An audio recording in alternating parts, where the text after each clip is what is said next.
انا اقول لك على سر قسما بالله، الرزق يجري وراك مش انت اللي تجري وراه.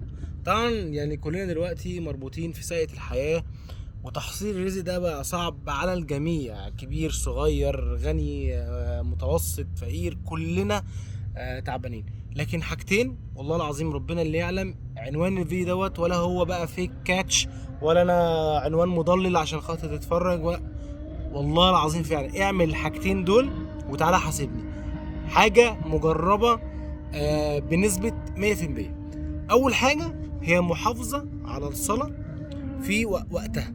طيب بس الموضوع مش بالبساطة دي، يعني أنا عندي تجربة شخصية، مريت بمرحلتين في موضوع الصلاة ده. خلاص أنا بصلي الصلاة في وقتها وعلى قد ما أقدر في المسجد وكله تمام، ولكن كان عندي مشكلة إن أنا لما بكون في شغل، بكون في حاجة مهمة، ايفنت، واي حاجه تتعارض مع الصلاه، كانت ممكن الصلاه تفوتني.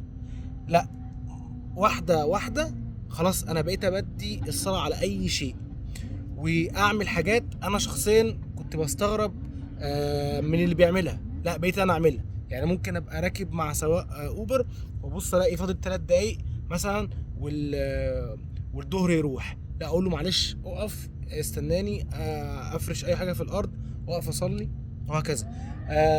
في شغل ايفنت مش عارف ايه، ممكن اسيب كاميرا دايره واروح لازم اصلي.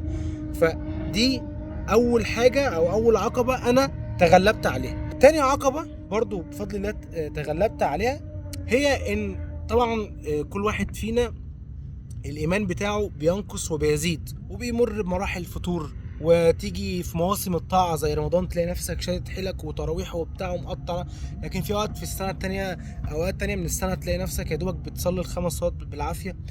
وبلا شك يعني كل ابن آدم خطاء. فهنا بقى تيجي المشكلة، ممكن أبقى لسه عامل كارثة، يعني لسه واقع في ذنب كبير أو صغير أو متوسط أيا ما كان، فالشيطان كان بيجي يضحك عليا يقول انت يعني انت لسه عامل كذا وهتروح تصلي. الحمد لله برضو حليت الاشكاليه دي، لا انا مهما اكون الخيط ده عمري ما اقطعه، ده الوصل او الصله اللي بيني وبين ربنا، ما ينفعش تنقطع ايا ما كان انا حالي ايه، ايماني عالي ما خارب الدنيا، قيام ليل، خارب الدنيا الناحيه التانية، مش عايز اقول مهما نكون مش هسيب الشيطان يضحك عليا. انا وقعت في الذنب ده، ولكن على الرغم من كده انا خلاص اللي فات مات، انا دلوقتي الصلاه وجبت، هروح اصلي، مش هسيبه يضحك عليا ويقطع لي الصله اللي ما بيني وبين ربنا. دي او ده كان اول حاجه. تاني حاجه بقى انا مش هقوله لك، انا هسيبك تسمع الحته دي، وبعد كده نرجع نكمل تاني.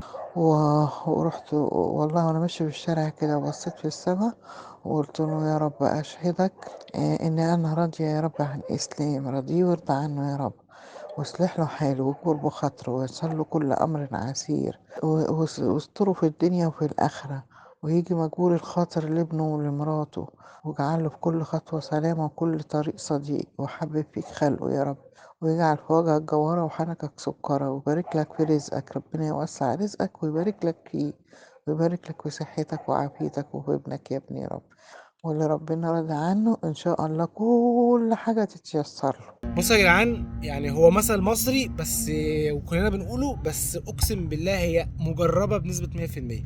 فعلا اللي امه بتدعيله احسن من اللي امه بتديله. انت لو رضيت امك وابوك وبريتهم واحسنت اليهم، ووصلت لمرحله ان هم عايشين في الدنيا بس بيدعوا لك، انت كده يا باشا الرزق قسما بالله هيفلق وراك مش هيجري وراك. جزاكم الله خير. اتمنى انكم تكونوا استفدتم من الفيديو دوت، ولو عجبك شيره مع الناس واكسب ثواب الصلاة ورضا ابوك وامك. السلام عليكم.